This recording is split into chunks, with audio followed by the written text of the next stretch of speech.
Hello everyone, CMeeCraft here, and welcome to Let's Play Civilization 5, the Celts versus the World. So basically, what's going on here is I'm playing as the Celts, because I want to play as the Celts, and we're playing on an accurate world map with true start locations against every other civilization in the game. All 43 civilizations in Civilization 5 and its expansion packs and DLCs are accounted for here. No modded civs, maybe we'll do those another time, but we have all of them in one game. This is all possible because of the Yet Not Another Earth map pack mods. I think it's called something like that. So if you want to recreate this game for yourself, I'll have links to the group with all of the mods I'm using to make this happen. Anyways, without further ado, let's start this. I'll be playing on the huge Earth on Prince difficulty with a standard game pace. All right, let's go. All victories are on, so anyone could win in any way. Hopefully my computer can handle this. I haven't tried doing a game with all 43 civilizations yet. Eternal glory and praise for you, fierce and vengeful warrior queen. In a time dominated by men, you not only secured your throne and sovereign rule, but also successfully defied the power of the Roman Empire. After suffering terrible punishment and humiliation at the hand of the Roman invaders, you rallied your people in a bloody and terrifying revolt. Legions fell under your chariot wheels, and the city of London burned. While in the end the Romans retained ownership of the Isles, you alone made Nero consider withdrawing all troops and leaving Britain forever. Oh, sleeping lioness, your people desire that you rise and lead them again in the calling that is your namesake. Will you meet their challenge on the open field and lead the Celts to everlasting victory? Will you restore your lands and build an empire to stand the test of time? I intend to. Alright, so our special build, we have Druidic Lore, which is +1 faith per city with an adjacent unimproved forest. Bonus increase to +2 faith in cities with 3 or more adjacent unimproved forest tiles. We also have Pictish Warriors, which have a cost of 56, a movement of 2, a strength of 11. Only the Celts will build this unit. It has a combat bonus outside of friendly territory and can pillage enemy improvements at no additional movement cost. Earns 50% of the opponent's strength as faith for kills. And we have the Keldehal? I'm sure I butchered that, and I'm sorry all of you Celts out there watching this. So it's a cost of 200, a maintenance of 1, happiness +3, +1 culture, and +1 great work of music slot. Let's do this. Alright, so we have, I'd like to take a look.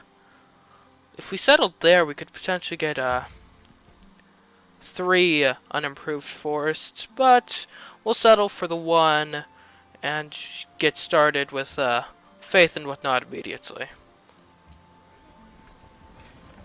So this will give us a huge leg up for getting a religion. Now, we need to remember, though, we are not the only civilization in the game. There are plenty of other civilizations with bonuses towards religion, so it could be tough for us to actually get one if we don't go down something like, say, Piety, which realistically I don't really want to do, but we might. I'm not certain yet. I personally always go for a monument first, especially on an accurate Earth thing. I mean, I know what the Earth's geography generally looks like, so I don't really concern myself too much with that. Now, that being said, with the whole religion thing, we do have the bonus, but I want to get pottery, if only so we can also get writing, because that's important. Now, as you can see, we have England's down here just south of us. So one thing we're going to definitely want is we need to get a second settler out quickly so that we can get more cities on this island, presuming the island's big enough in the first place, which hopefully it is. So there's London.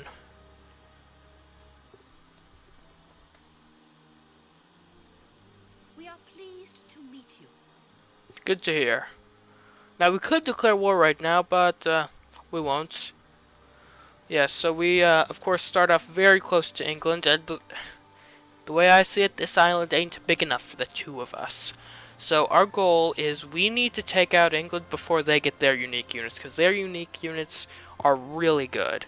They have the longbowmen, which I'm not certain if that's a composite bowman or crossbowman replacement. I want to lean towards crossbowman, but it could be composite bowman. No, it's definitely crossbowman. It's crossbowman. And then they also have their ship of the line, which is a frigate replacement. And if they are not out of the game by the time they have that technology, if we don't knock them out before they get that technology, then we are never going to win this game. We need to get London and England out of this game before they have a chance to build up to their amazing unique units.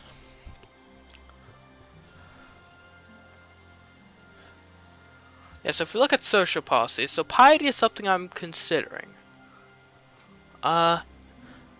We may just dip our toe into piety, get the bonus for construction of shrines, and then also get the organized religion to get more faith from shrines.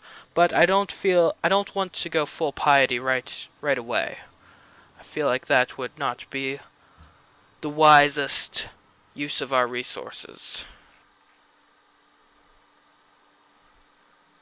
So we're bottom tier right now. Hopefully that'll change quickly. I wouldn't count on finding any ruins, unfortunately. So we're going to want to get up to our unique units fairly quickly so they aren't obsolete by the time we get to them. So we've got bronze working. That's our Pictish warrior right there. So basically the key, we don't really have, as you can see, any oh, well, there's some improvements. We don't really have much in the way of tiles to improve over here. I mean, London has citrus, but London has citrus. I mean, we're in Edinburgh, not London. So, that doesn't really concern us too much. So we don't really have to worry about going for these techs like animal husbandry or trapping or whatnot just to be able to obtain a resource, since we don't really have much in the way of resources. I mean, we have whales, which we will want to get sailing for, but that's not too big of a concern.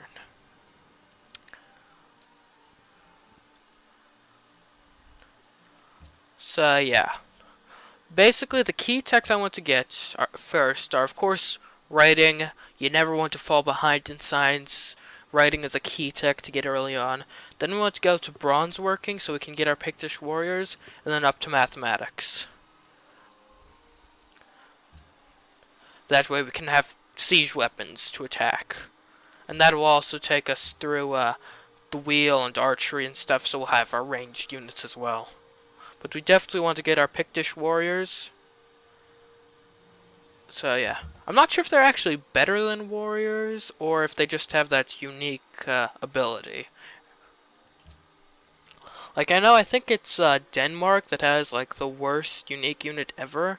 They have like ski infantry, and I forget exactly what its perk was, but it's basically, I think it was like the strength of normal infantry, with like the bonus being it can go over tundra or something better. Like, that, it really wasn't all that great of a unit. So of course down here we have northern France that we're looking at. Well, what's in our world northern France. Who knows? Maybe in this universe, Germany conquers northern France. Maybe I conquer northern France, eh?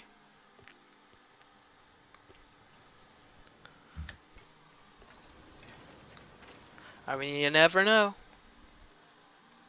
So it would seem we don't have any ruins on the main island of Britain itself at all. Okay, so I think we go straight for worker, to be honest. I mean, if we're being perfectly honest here, they're really... I mean, getting another warrior could be fine, but those don't upgrade until swordsman, so they really wouldn't be too useful in an upcoming war. We don't really need to scout anything, and we can't build our shrine or a granary for another 4 turns. So I think we're going to go straight for worker. We may switch over to building a shrine or granary after the tech is unlocked, but for now we're going worker.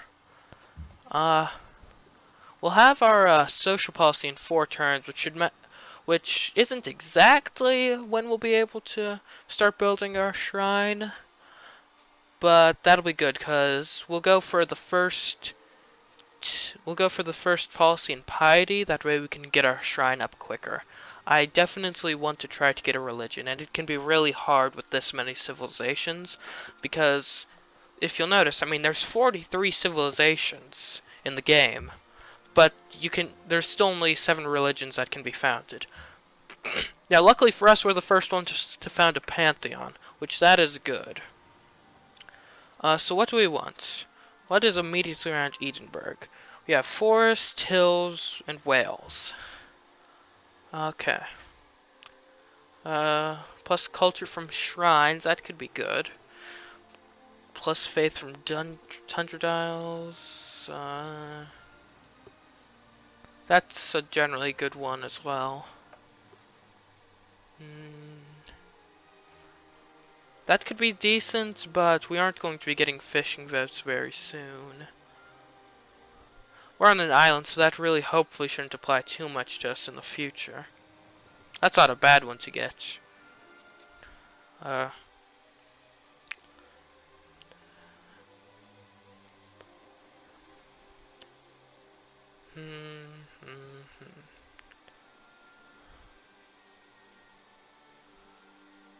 Don't have any of those near us.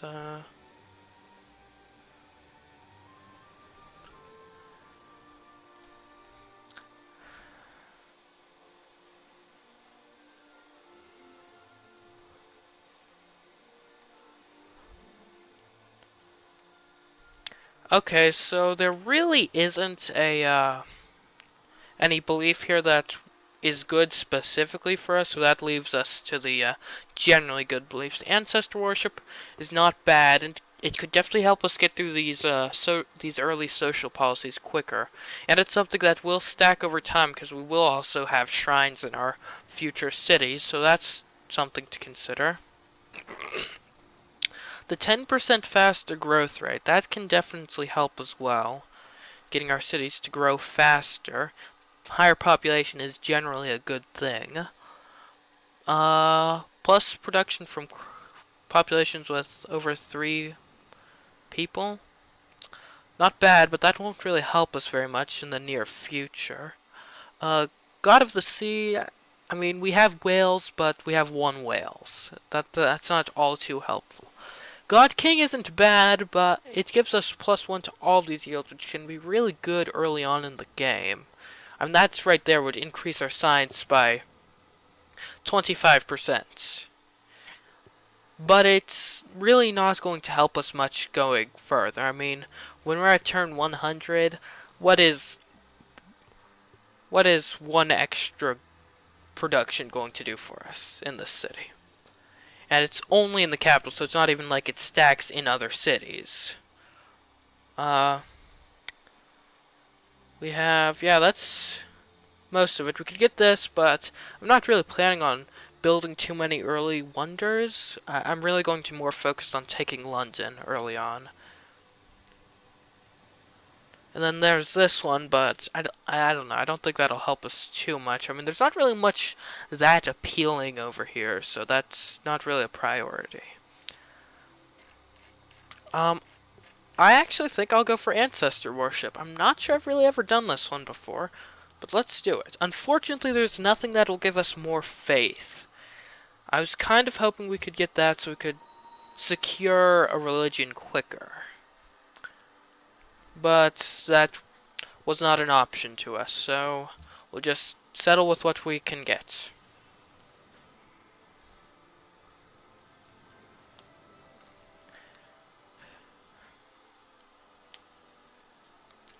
So how are we over here? Oh, we've met Germany. I pray that as well. We have German warriors exploring northern France.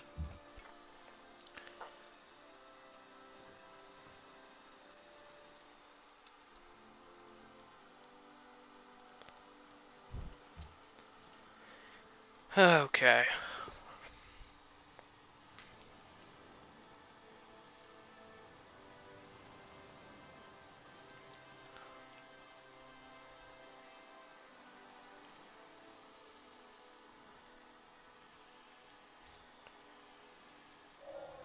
Shall the clay say to him that fashioneth them, what makest thou? Okay. We'll wait to start constructing the shrine until next turn. That way we can get maximum advantage out of our out of the policy we're going to adopt. So we'll go straight for writing. That way we can get a library up. I'm not going to rush the Greats Library, because, I mean, with 43 civilizations, someone else is going to get it first. But we definitely do want to get a normal library, just so we can increase our tech and not fall behind. It'll help us. Generally, it's good to get the techs that help you get more tech earlier on.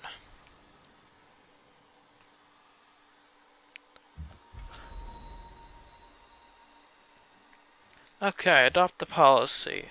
Piety, this will give us half the usual time. That's good.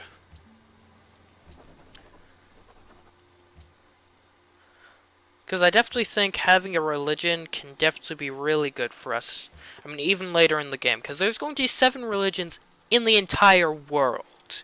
And if we can be one of a few religions in what will be hopefully a massive sprawling Europe, that could give us tons of money if we get a belief like, say, tithe, or it can help us a lot. So we're going to change the production to the shrine, which that'll only take us 4 turns. That is really quite good. And I think after that we'll get a granary because, yeah, I don't 23 turns until the next growth. I don't really like that, if I'm being perfectly honest. We'll get another policy in 10 turns. And so we'll put that next policy into piety as well. And then from there we'll probably go down either liberty or tradition. I mean, we may even go down honor. I know, I've never really gone down honor. It's good for military, I know that. But, yeah, I'm not certain if I want to go for that yet. Liberty is really good, because it can help you, like, even to go to war, liberty is good, because you'll get a free settler and a free work, which can really let you focus on other things, like wonders, or in this case, military units. It looks like a few civilizations haven't had the opportunity to settle. That's unfortunate.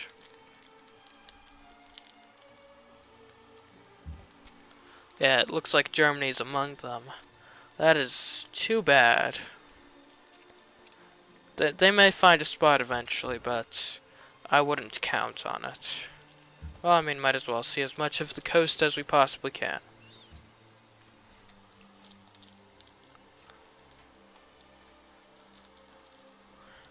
So yeah, we've explored Britain.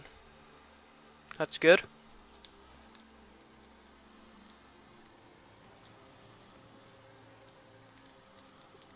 Yeah, so it looks like we have 4 civilizations that have not founded their first city yet. That's not good for them. Founding that first city, I mean, getting that first city delayed by a few turns is bad. It's turn 17 and they don't have and they don't have their first city yet. They're pretty much out of the game at this point.